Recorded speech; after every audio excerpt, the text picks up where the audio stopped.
Hello, I'm Professor David here, a lecturer regarding American history from colonial times to modern times.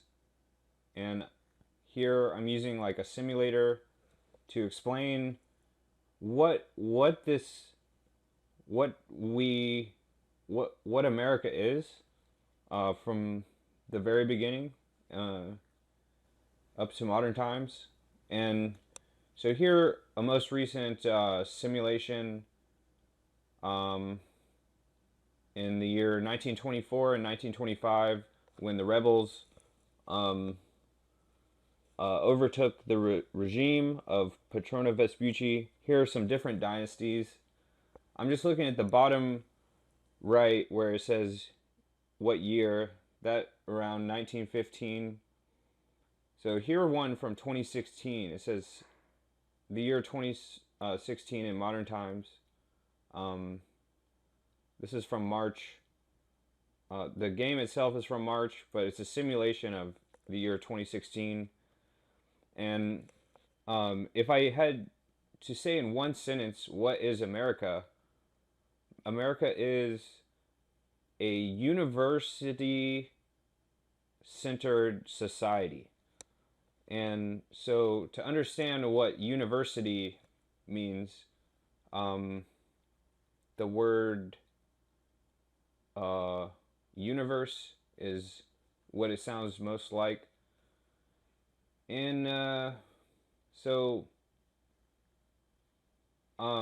universities have an interesting history with humanity. Um, how do I? Well, okay, so I'm gonna go all the way down here. Um, so let me see if I can find a university here. I haven't been on this island since March. That looks like something there. That a bank. Um, so at the center of the whole society is apparently this palace here, where let's see what dynasty it is. I think it's the Padrino, Alonso Padrino. Um, Padrino is like a Latin root word for the Godfather. Um, my last name Padrino is almost 100% Padrino. Uh, I don't look like that, but that's okay. So, all right. So apparently, at the center of this society is the palace and the government and stuff like that. I consider every single building that is large and to be hiding a true purpose, or it's like from a spectacular exterior, therein lies something else on the inside. So externally, it's spectacular and um, stuff like that. Here's a rebel. Okay, so here, someone running against. So she. Okay, so she has a college education, and she's unemployed, and she's the globalist leader. Um. Okay, well, so she doesn't have a job. Here's the budget of the place that she's living. Um, the housing quality could be reduced by adding more people. Um, there is a rebellion happening right now. Uh, so I haven't even got even close to the point that I'm trying to make about the university and stuff.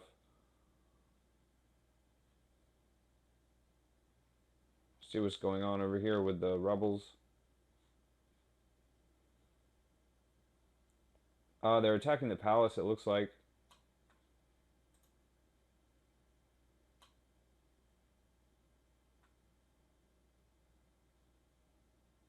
Okay. Well, they're running off into back into the forest, I guess. Someone with a grade school education. They're all unemployed. So that's just, well, here's Alonzo over here.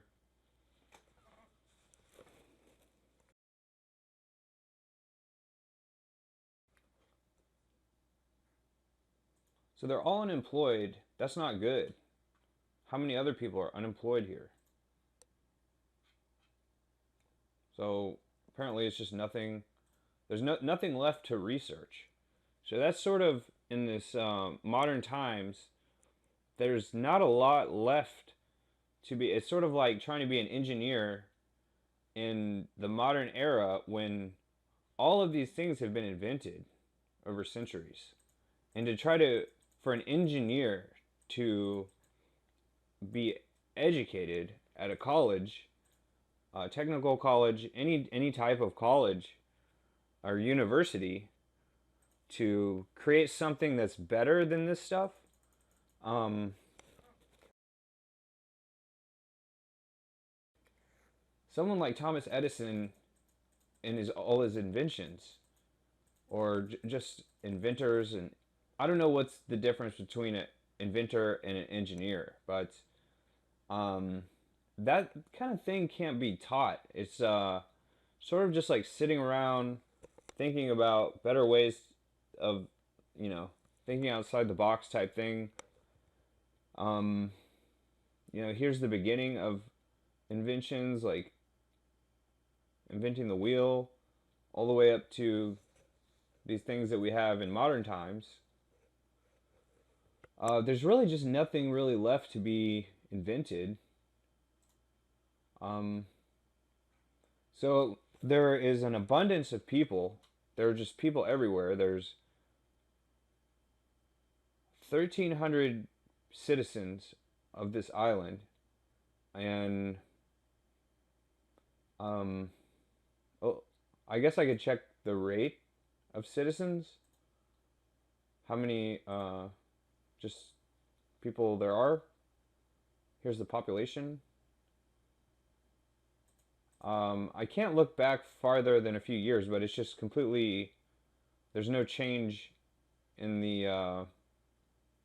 There's no change. It's just staying the same. So we got um, almost 10%. Yeah, I think a little over 10% on an um, completely homeless. So homeless. Uh, mm, I guess the rate is going down according to the left chart on the bottom. But here the unemployment. So over 10% unemployed. Also, um, does the education really have an impact on that? So the back to the main point, I haven't even. I should have written down some talking points because I'm just talking, but um, the whole society is centered.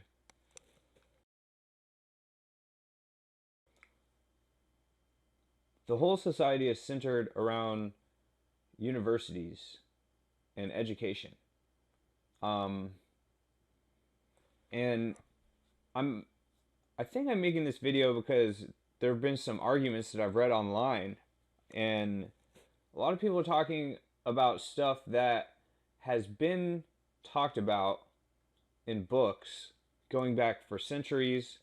So it's possible to know, to sort of travel back in time to know what people were thinking centuries ago when reading books, and to see, it's like, am I making the same argument that someone made 200 or 300 years ago? And obviously, if people were saying this hundreds of years ago and it didn't have any impact on the society, that people were printing this, and other people were actually even hearing the argument and reading this book even centuries later, why even waste any time or breath talking about this stuff?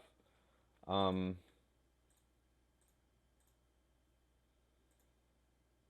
so that is something that's not easy to sit down and just think of. Um, I probably throughout the day at just sporadic moments, I'll think, is this even worth considering? Like, is this even worth giving any sort of thought to some of these subjects and topics that are just always there that and I can um and I can know right away when I search, like, search engines, internet search engines are sort of miraculous of a discovery and a tool and practical. Um, I would say if I had a choice between a university education, the highest, best university education, master's degree, and a search engine, I would always going to pick the search engine.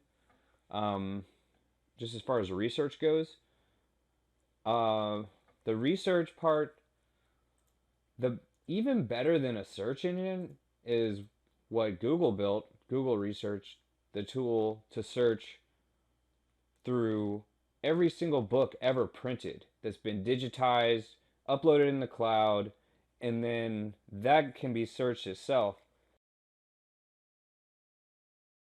There's been tens of millions or hundreds of millions of books printed over the centuries, and now they're cataloged and digitized in the cloud and possible to search through every single English book ever written by just clicking a button, thinking of a phrase and clicking a button. And I search all these books, and it shows not just can I find every book that mentions the topic, I can see how frequently, spanning the centuries, was this topic a concern of the intellectuals of the time. And so, um, for instance, there were people arguing online, and it's an argument that's been happening since the 1950s. And I'm not just making this up. I can prove that this argument has been happening since the 50s in these printed books. And what's so funny to me is when I try to bring this stuff up, say, look, here's some people who were talking about something that you're talking about hundreds of years ago. And if nobody cared then, and I'm the only person who cares now, you and I having this conversation, let's just leave it to the whoever said it 100 years ago. If they said this 100 years ago, what you're saying now, just let them have that win. That's all they have, is this legacy of their book that they wrote.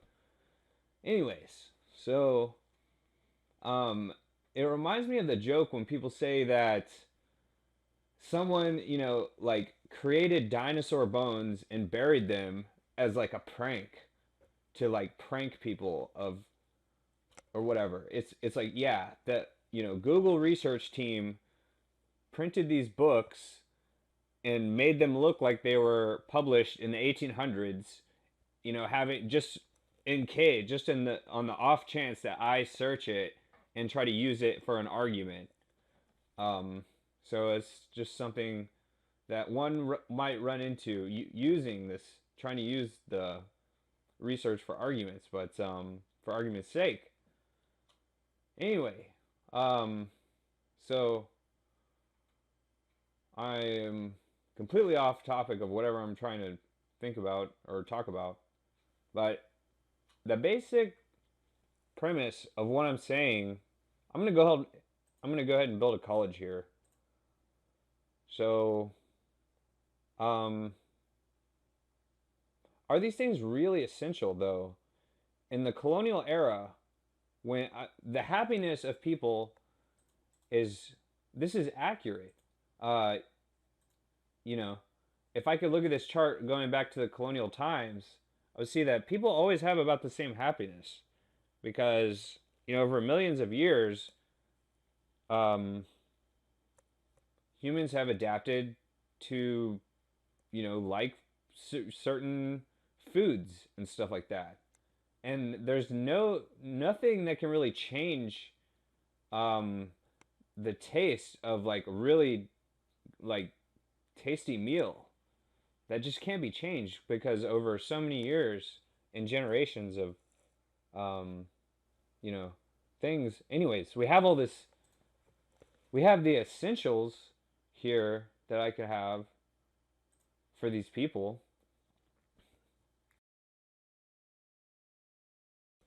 The essentials for the society are just really small things. Like none of these things are actually even essential. Um, in colonial times, in modern times, with so many people, there needs to be a lot more administration going on. Um,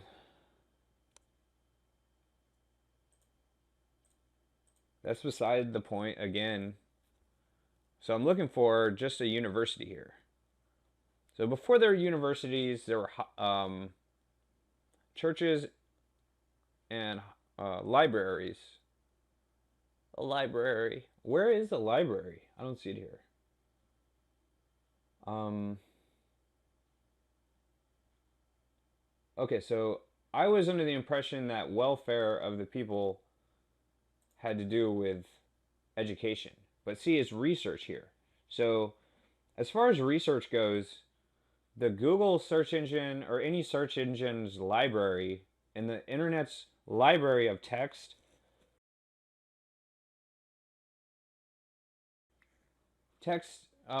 ideas, videos, whatever, just human ideas all put into one place. That's a library.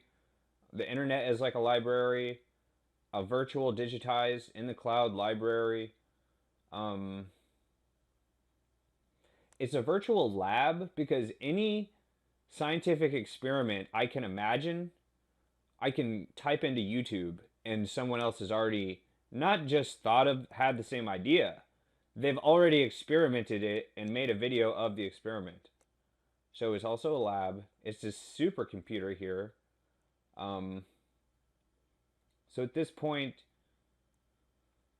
in history, in modern times, um, we have a virtual observatory type thing. We have mapped out the entirety of the universe's body of movements in space. We know it's going to happen, and it can be viewed. You don't have to go to the observatory anymore.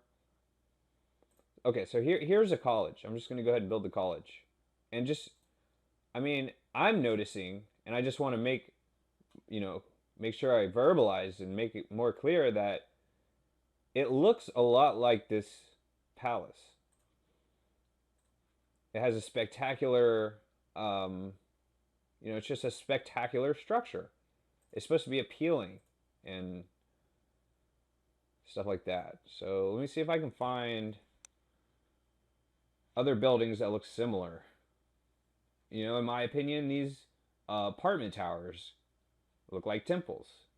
That museum looks like a temple. All of these look like temples. Anything that's a large building, even this could be a temple, I think. It looks like a temple. Um, this especially looks like some sort of creepy looking temple. But what is a temple? It's just a place. I don't know. I don't know how to say what is a temple. Um, it's just something man made. Well, men made. How about men made? That's a temple, clearly.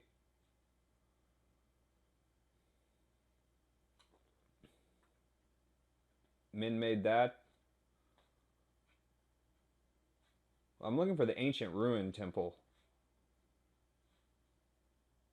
I'm not finding it. Um, so anyways, with the history of universities is completely intertwined with the history of American civilization because almost like trying to start an entirely new society from scratch, has been done in the past. That's what America is for a large part. Saying, okay, nobody can agree on the government that we have. People have been arguing about government and politics for the entirety of human history. So here, we'll start over again. We'll yet again start a new civilization, new language. We'll just completely bury the old one, like happened with the Latin language, and we'll just forget about all the mistakes of the past and start from the beginning and hope for the best. It's sort of like Pinky and the Brain when they're like, you know, what are we going to do if we actually take over the world? At that point, what are we going to do? There's nothing left to do. So we start over, try to take over the world again. That's just what we do. And so, what's this one though? Dolphinarium? Oh, it's a SeaWorld type thing. They're a nightclub. Anyways, so yeah, here's a large temple. A rebel looked like he going into the temple. And I think it's Tropico 4 where I can have the cathedral workers declare him a heretic. I don't think that can happen in Tropico 5 for some reason.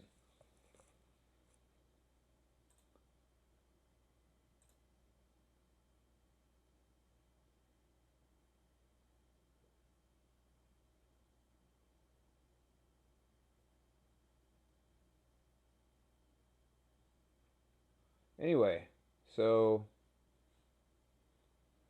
um it just like I completely understand what American civilization has been about by looking at what it was before the founding of America, the United States. Um, I if people were questioned about what was in America before 1776, I yesterday discovered there were many governors, like for example of Virginia, up to the point of 1776. There were many governors already. Therefore there was a government before the government of America was created. Most importantly, there were already universities here. There were already established universities that were there before the country was founded, the United States of America, and are still here to this day. So they are at the center of our society. But the reason that there was so much speaking of liberty around 1776, it is the concept of it is not understood.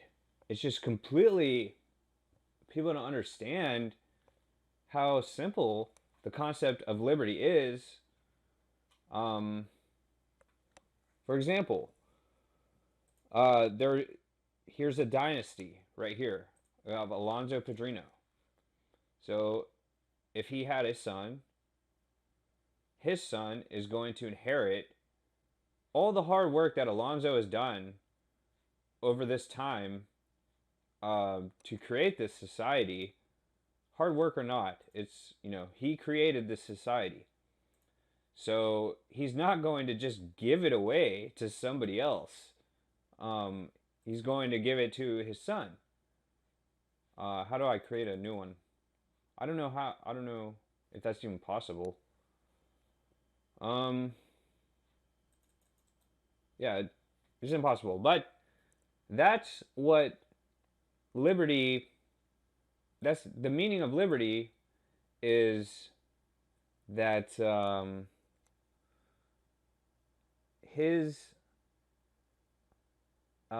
if he had a son here, his son would have the liberty to take over and be the next, like, you know, government. He's just the head of state of this place. Um,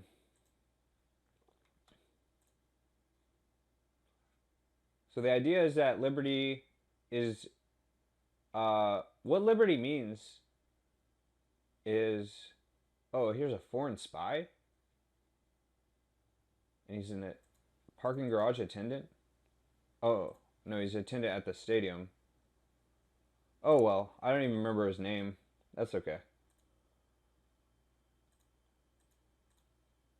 That's fine. Um, hmm. Okay, so what is liberty? Liberty is something that, what it means is, if there's someone, let me just take any skill, one of the oldest skills, farmers and merchants. Um, okay, so he has, maybe I'll use the grocery store. I don't know. Here's a grocery store. Yeah. So let's say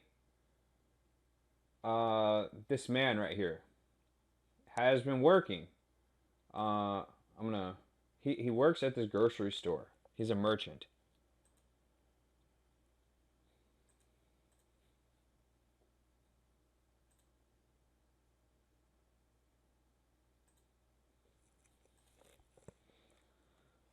Okay, what's his? He's only 20 years old. So let's say his father founded the grocery store, and here's his father right here.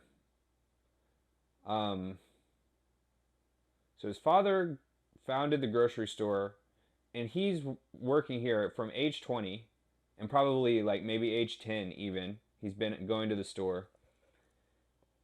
Um, and so let's say at age 50, he knows all the ins and outs of being a merchant.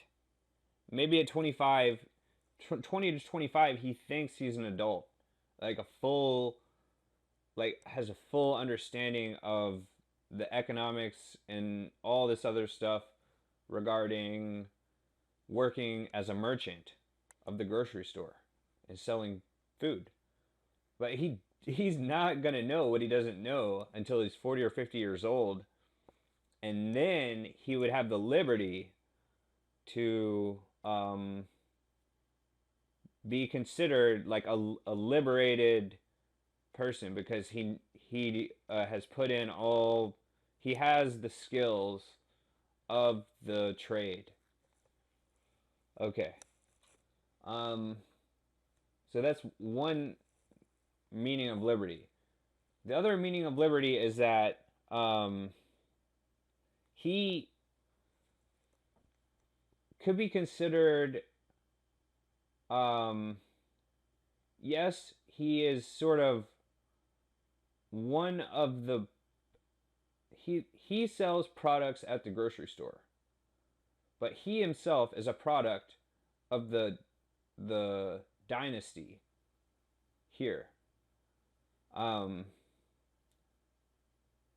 he himself is a product of the dynasty here. Of all the things that he's been doing over since the colonial era, he's just one result of that. Um, and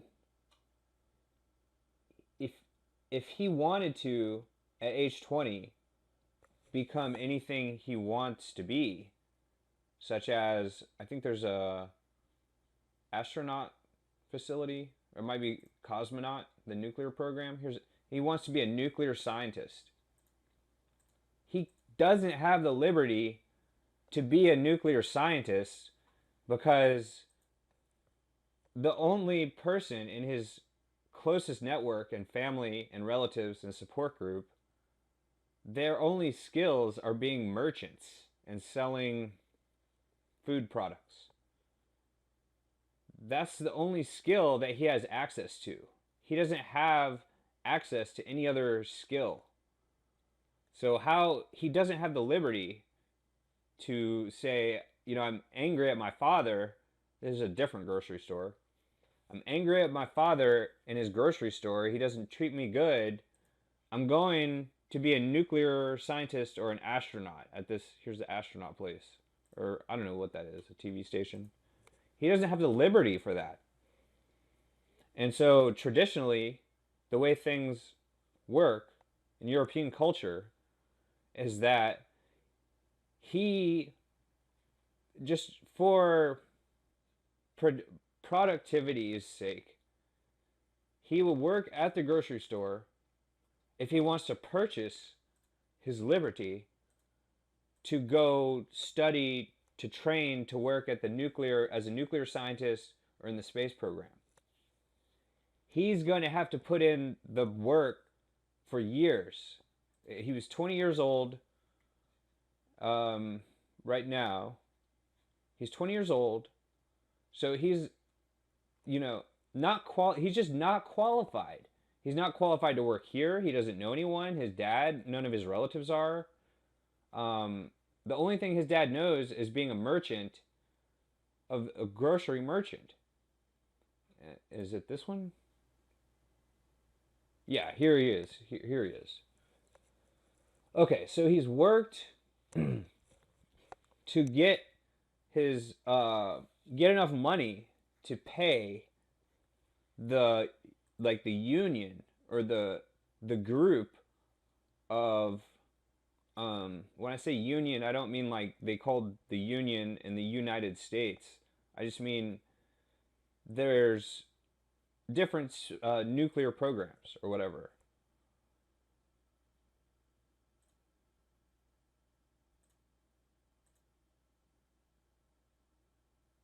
I'm looking for the nuclear program. Oh, I can only have one.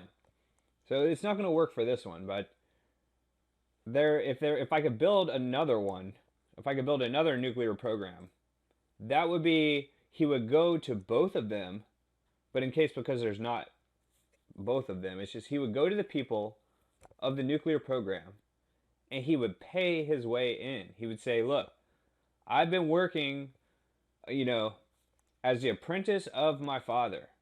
I've been his apprentice. He's my mentor. You can, talk to him if you want to. I'm not making this up. I've been working for 5 years, and the tradition is I worked for 5 years for him, and here's this, whatever, $50,000 so that I can now become a nuclear scientist." And he purchased a liberty from his own father, um, just doing the work itself. As he was working at the grocery store, he was sort of purchasing his liberty from his father that way, but then he takes the money that he made there and he gives it to them to buy his way into this, and he bought his liberty there. And just the whole assumption behind liberty is that unskilled people don't know what they don't know. Um, and so with the invention of libraries, what he can do in his spare time of being a grocer, instead of, there's different avenues to liberty traditionally in European culture. He's not going to, if he doesn't want to spend his money there and he'd rather spend it on one of these nice mansions, he'd rather spend the hard-earned money he made working for his father at the grocery store on a mansion. Instead, he would still have to spend his time elsewhere in a library, trying to understand the mentality, the concepts, and the skill set that's required to be a nuclear scientist. And all that takes is reading books written by retired nuclear scientists. And because it's such a new industry and a trade, I don't want to say trade because trade school is somehow condescended upon, just naturally. It is a trade, a nuclear scientist. It's so new. There's not even really that many retired people available because it's such a new industry to write books about it and what the stuff means. Um, okay, so that's those are two different ways that a person can liberate. Like, just for instance, a young man can liberate himself from outside, is a form of self-hatred. If he doesn't want to work at this grocery store and inherit the being a merchant, a grocery store merchant from his father, because it's just in his lineage, it's a dynasty of merchants, what they are. If he doesn't want that, it's a form of self-hatred. The thing that created him, the company, what a company is just a group of different business owners. It's not, I mean, yes, it's a business, but it's also a group of business owners. For instance, there's one person who owns this grocery store here. And that's not the grocery store in question. Here's a supermarket, but that's sort of advanced. So here's one grocery store and the owner. If both of them together could be considered a company of grocery store owners. And any money that is made from the supermarket, the grocery store, and this other grocery store in question could be considered, they only get that money because of the government and the dynasty here of Padrino, the Padrino Island or whatever here. So he lets them have this money because they do the work of being the merchants and all that. So he lets them have their own their own money. But considering that they never had the founders of these two grocery stores. So he's here. Padrino founded this country. So it's his country here. It's his society. And these two owners of this supermarket and this grocery store founded this in a similar way. And so they any further members of their family, if they have family members, sons or whatever, those could be considered property of the company of grocery merchants. Because had they not founded this grocery store and sustained, it's not just about being the founder. It's about these rebels, could have at any point up to now, it says April 2020, at any point the rebels could have gone and destroyed this palace and it would have been game over. But it's not just that Padrino is the founder of this island.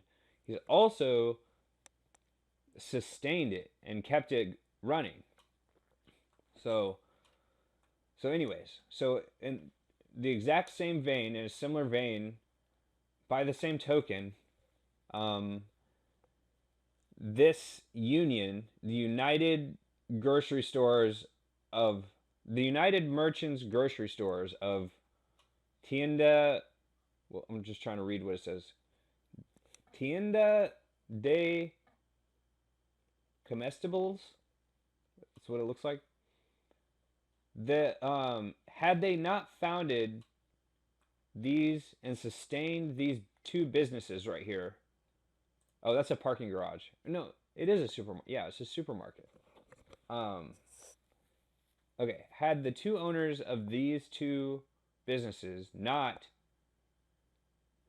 for years made money, sustained these businesses after founding them, their families would not exist. They wouldn't have had money to have a house and to sustain a family themselves.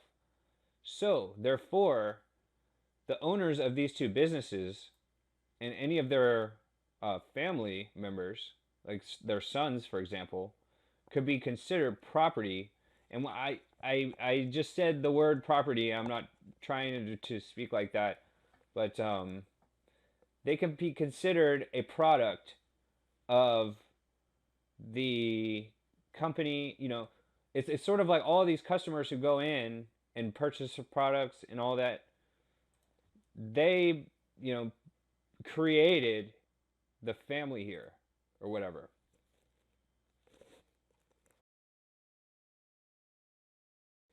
So even if his son wanted to do something else, uh, he for some reason had a self hatred of a dislike of his own um, people who created him, and the industry that created him would be this grocery store here. He owes his life to this grocery store, so he doesn't have the liberty really even to he doesn't have the freedom and free will to just leave. To leave it. This thing created him, and he can't really just leave it behind to just be replaced or whatever. So just ethically, whatever, he doesn't have the freedom to leave this place behind because he owes his life to this place right here. Um, but there are a few avenues of doing that if he really wants to do that. I mean, if he, for some reason, um, is just a self-hating person. He doesn't like himself. He doesn't like where his whatever his heritage is. He wants to become a nuclear scientist because, um,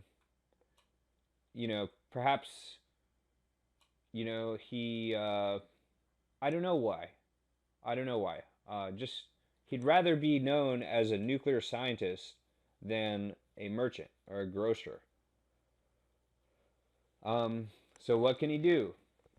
Traditionally in European culture, he can work at what he already knows, and what he already knows is being a merchant. So, he can't work um, whatever is closest to here. He can't work as a soldier because he's not from a military family. He can't work there. He can't work at the restaurant. Selling, that's a different type of selling food. He's not really a merchant. I mean, it's pretty similar, but still, he doesn't have the skills needed of taking people's orders, and knowing the lingo. It's just not going to be productive. If he he's going to have to be trained to do the work at a restaurant so he can save money, so he can liberate himself from the grocery store to become a nuclear scientist. He can't do that, but he can do what he already knows, and the people that he has access to, such as his father, the business owner, who has the same skill set of being a grocer at the grocery store. He can work here for a few years. Let's see, he's already quit. Where did he go? He doesn't even work here anymore. So maybe he became a nuclear scientist then. Anyways, so he would pay his way, he would buy his own liberty to be a nuclear scientist at that point. Um, and what he's paying for is he's paying for an education. He's not paying for a job. He's paying to live here with someone who's already a nuclear scientist who can now train him to be in the skills of being a nuclear scientist. And so he pays for his education of the place that he wants to work at. There is no such thing as a universal university or a college at this point in traditional European culture, because it's completely non-essential. If you want to learn how to work somewhere, you learn it from the trainers and the people who have already had the experience doing the thing. Okay, and so fast forward to the establishing of the oldest university in the world that's still operating, and it's a university of law and legal stuff. So here on this island, there is no court. There's places that look like a court.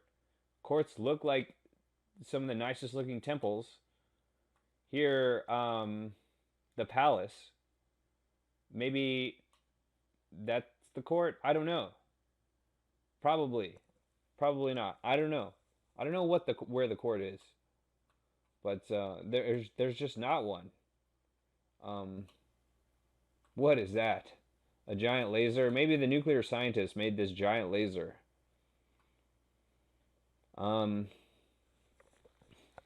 okay, and so that's one part of freedom and liberty. Um, so what happened was, okay, so the oldest university founded and sustained to modern times is the University of Bologna in Bologna, Italy. And it's a law school. It says Bologna is the mother of the law. Something like the motto is if Latin is the father of the law, Bologna is the mother. Because it's the oldest university and it's the oldest law school that's still been sustained to modern times. Um, so what is a university? So the first medical school that's still in operation to this day is in France. I don't know the name of it though, but it's a similar thing. Um, Before the year zero, in the modern times of the Christian era, after you know, before Christ, hospitals were only military operations and had to do with um, the military. The first civilian hospitals um, happened in the Christian era. So we've had civilian hospitals. Somehow there was a merging of the military and civilian, and that happens in a hospital. Um, Here, right here, for example, here's a hospital. So here is something that was only a military operation before the Christian era. But in the times of Christ, now there's been a mixture of civilian and military in one place. Okay, and so what a university is a library, first of all. Like the first building of a university is going to be its library. And a library, like I said at the beginning of this lecture, is here's a university college right here. Um, it's a spectacular sort of type of building. Like, wow, look at, I just wonder what these rooms could be and stuff like that. What it's hiding is this library. Inside there is a library. The whole structure, the center of the universe of this little university is the library. That's where the books are studied. And at this point in history, books were so expensive to print, people would literally handwrite books from lectures. That's the purpose of a lecture. What is this building? The Ministry of Information? Yeah, that sounds perfect. That sounds like a metaphor for the internet or something. The Ministry of Information. Okay, so libraries. So libraries contain the knowledge of experienced people. For example, the grocery store merchant, when he retires, all the stuff that he would tell, maybe when he would train his son or anyone who's going to work at his grocery store, he would have them write it down. He would say, look, write down the stuff I'm saying so that you don't have to ask me again.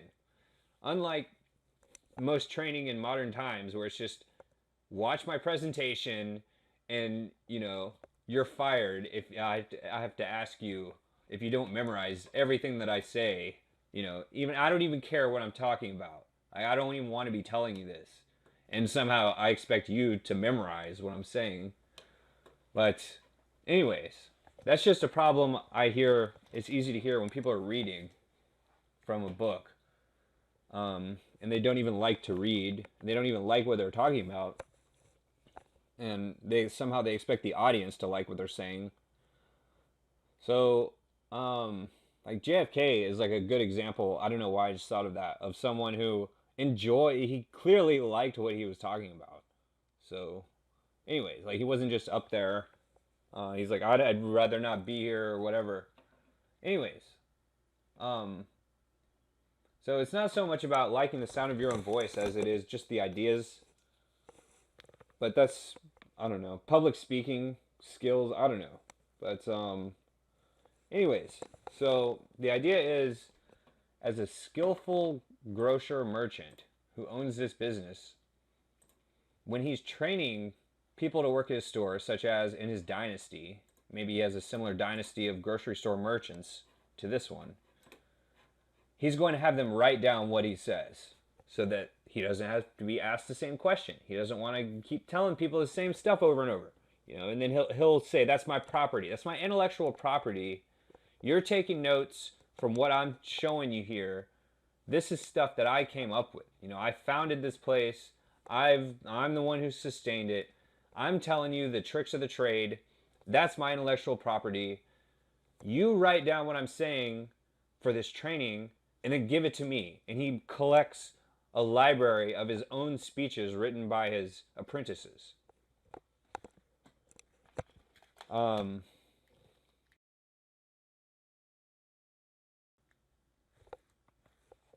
Okay. And then eventually that's assembled into a book. And then eventually the books are assembled into a library. And eventually that library is going to develop into a university or a college. And at the center of the university is the library itself. And at the center of the library are the books. Okay, so here now a history. Let's just say, for example, here Harvard University.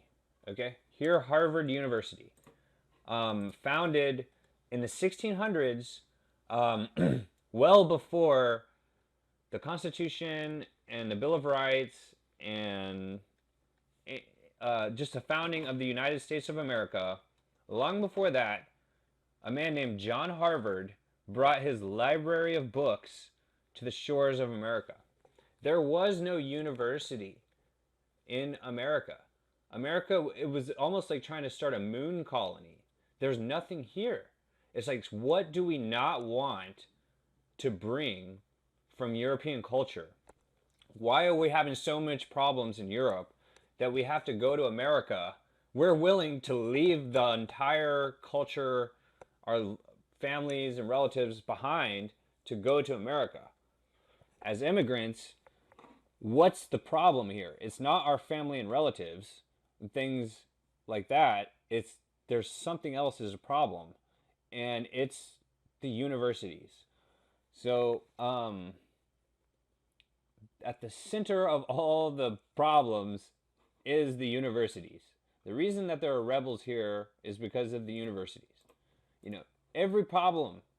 Anyways, so there were not any universities established in America before John Harvard brought his library of books to America. The idea was they're just going to have, in America, it's going to be starting from scratch. There's been a lot of problems in not just Europe, but the entire world due to religious conflict, stuff like that. But we're just going to make only what we need as we need the stuff. We want a small government. It's going to be really nothing. We don't want a standing army. We want small everything. We just want a least amount of complications. So John Harvard, maybe he was encouraged in one way or another to bring his library of books to America on a boat. Something that he should not have done.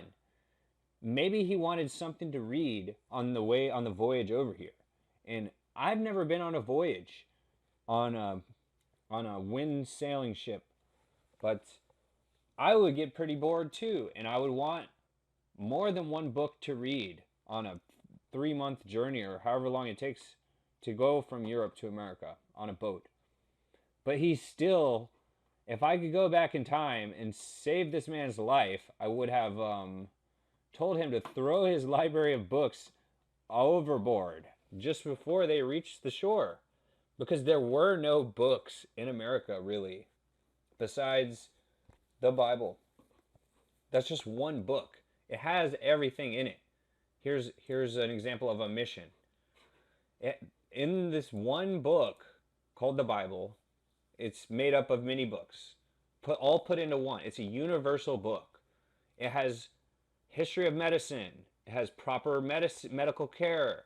It has it has life advice. It has history in it. It has legal. Most importantly, it's the legal text.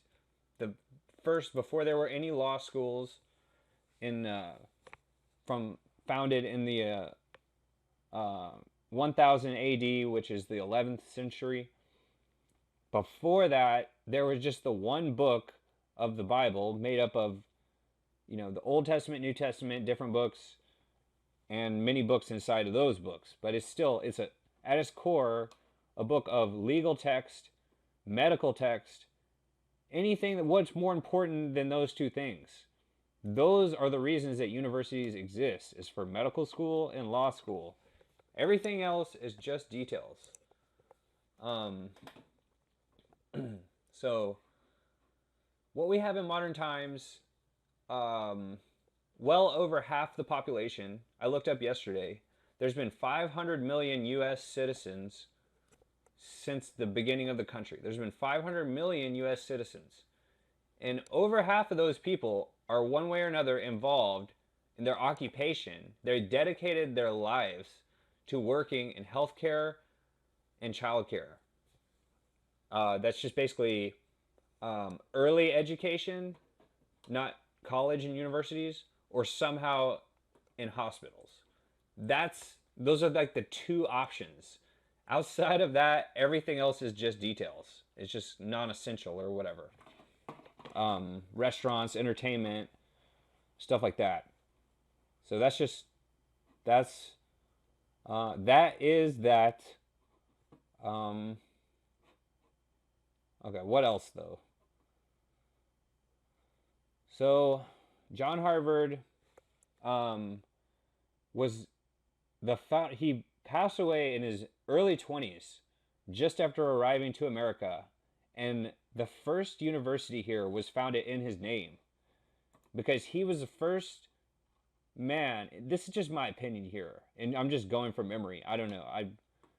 I thought about reading through on Wikipedia, but this is just me just going on what I remember.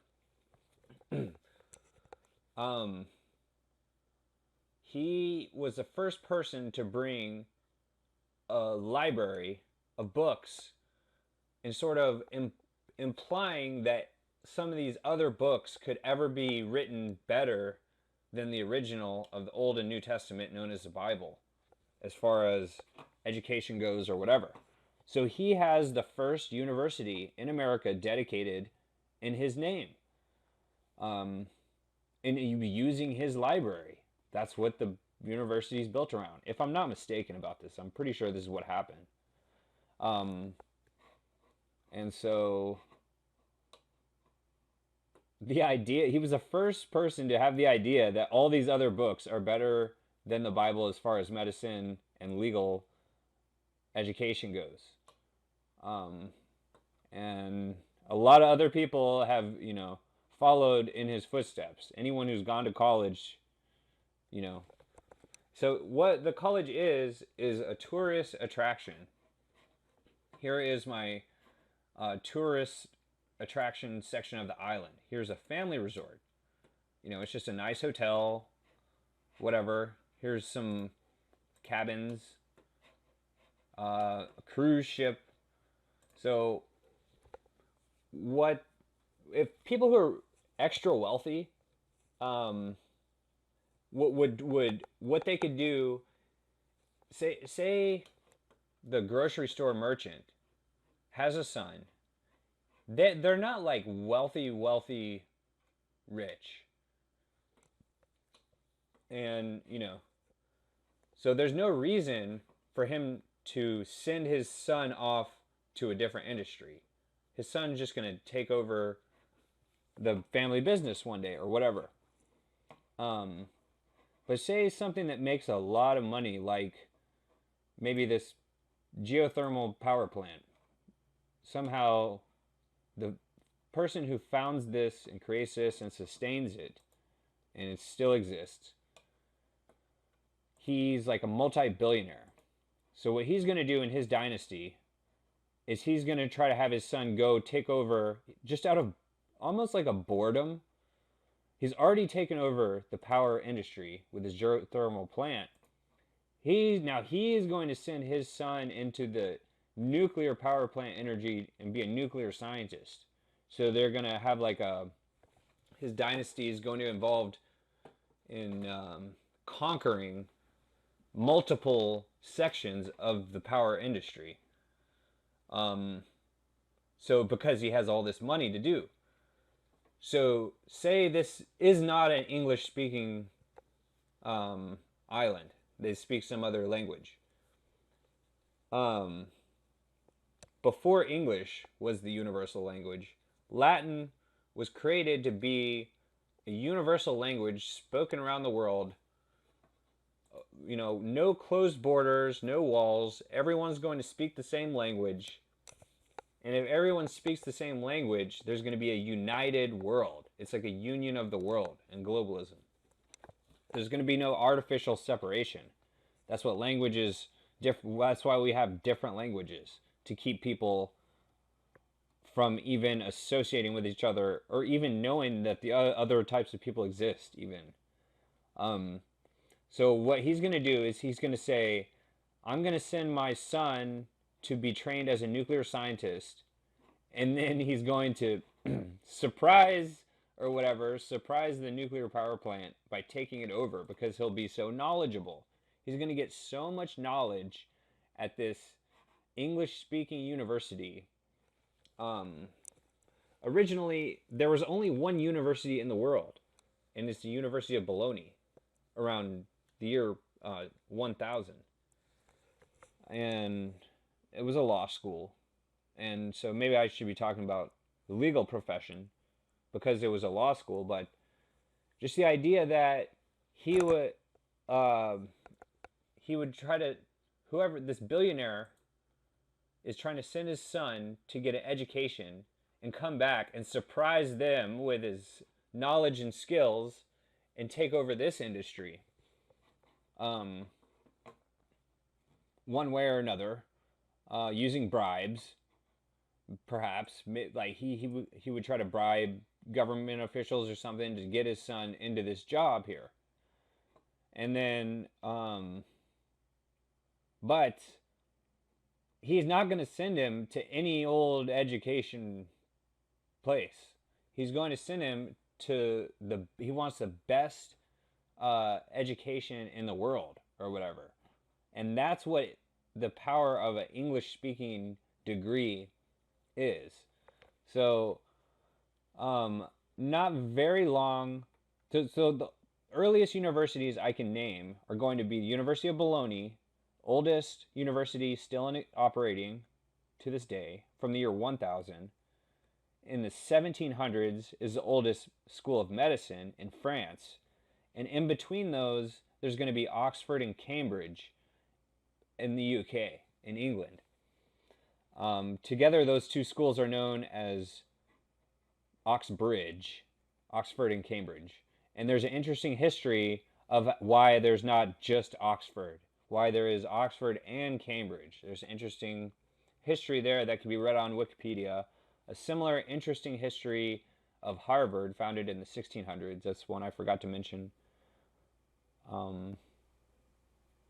School of Medicine of Harvard, I don't know when that was founded. I don't know if that even exists. I don't know. But, so anyways, the English-speaking university degree has been the highest tourist attraction of the UK for many centuries. People from all over the world who saved billions of dollars miraculously want to send their children or whatever for postgraduate, post-secondary education to get a university degree from Oxford and Cambridge.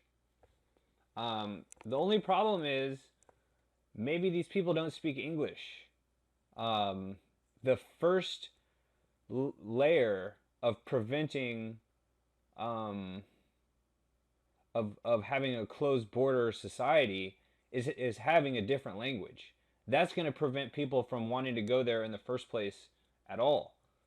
Um, but besides that, the whole entire reason that America was created, it was people in countries, all different types of Europeans or European countries wanted either a University of Bologna, Italian, Latin education of law, or an Oxford, Cambridge law degree just the same.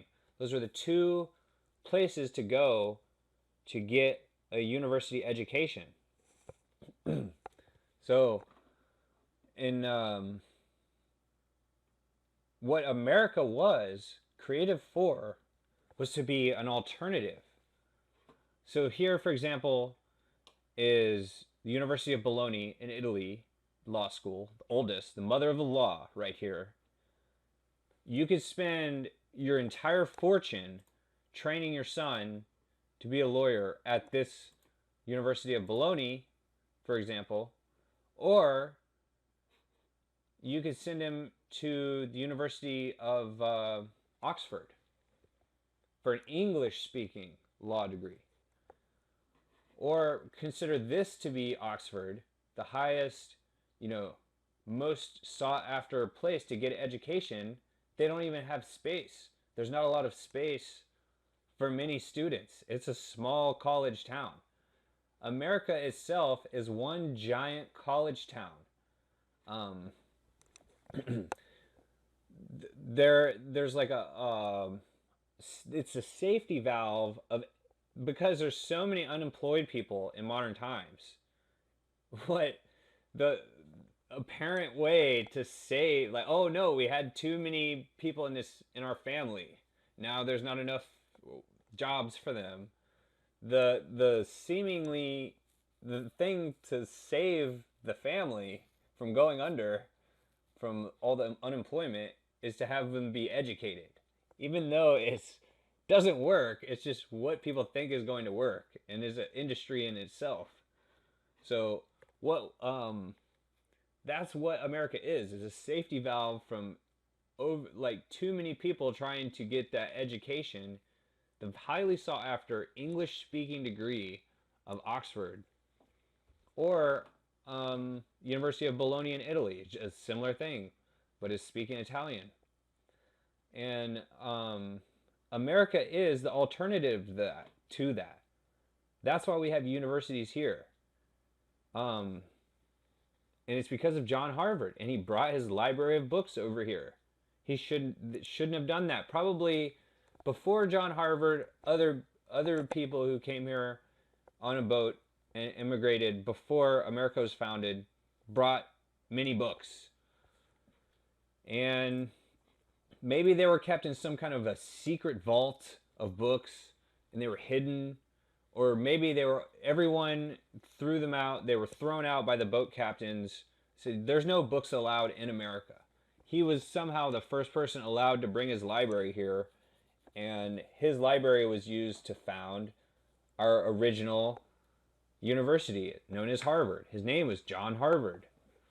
Um, and that's what America is. It's just one big college town. Um, Oxford is a college town. Um, you know, if it wasn't for what happened at Oxford, there would be no Cambridge, two of the best universities in the world. Um, okay, there's still more to say.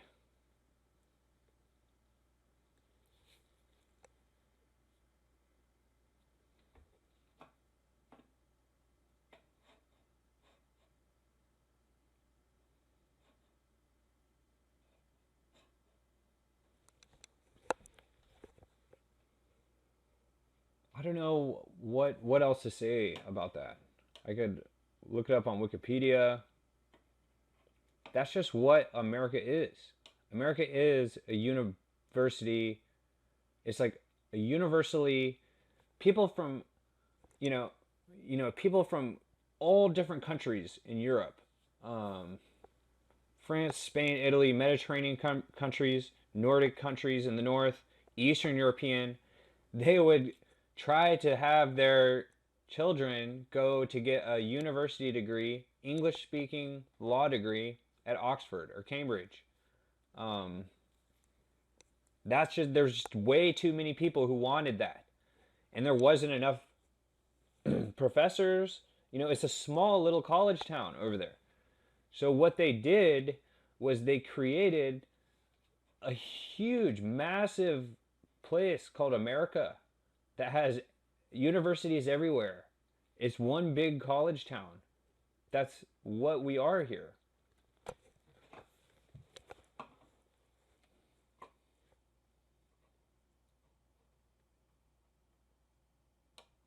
And even to this day, people from all around the world, uh, their countries don't even speak English. They want to, you know, be educated abroad in America.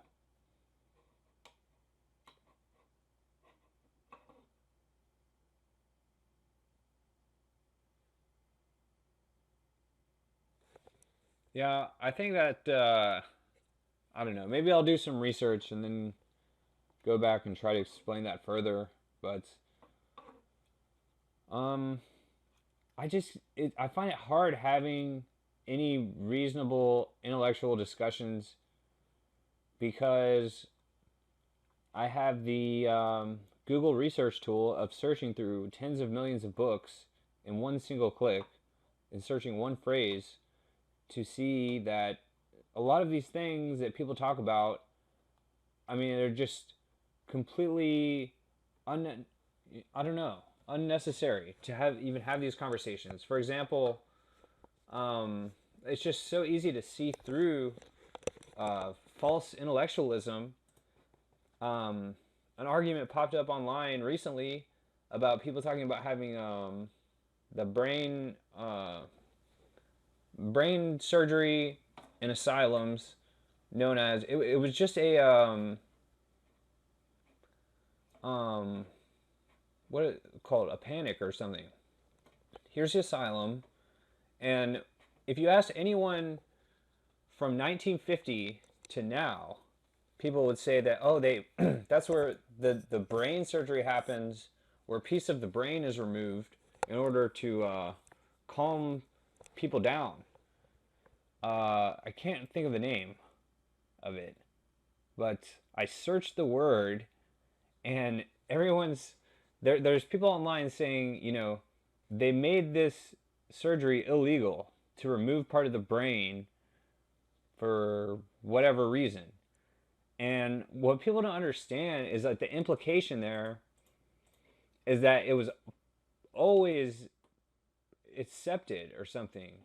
Even JFK's sister had the surgery done, and it really happened, apparently. But JFK and RFK's sister, I can't think of her name. Was it Ruth? I don't know.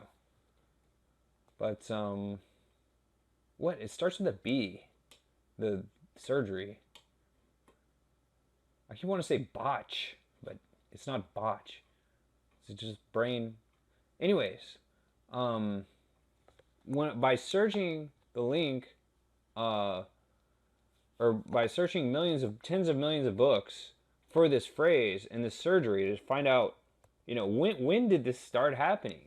Did this start happening like for centuries? No, it in 1930 people started writing about this idea of this lobotomy. Yeah, lobotomy. In 1930, people started writing about lobotomies because it didn't exist before 1930. At the same time, the Great Depression, people talked about lobotomies in place of talking about the Great Depression. And then it took off as a meme until the 1950s when it was made illegal. Nobody was actually doing these lobotomies from what I can see before 1930. It what didn't even exist as something, you know. So it's just complete fabrication. and people just assume that's how society was. It's like, I'm so glad that I was born post 1930, because pre 1930 there was stuff like lobotomies, when it's just not true.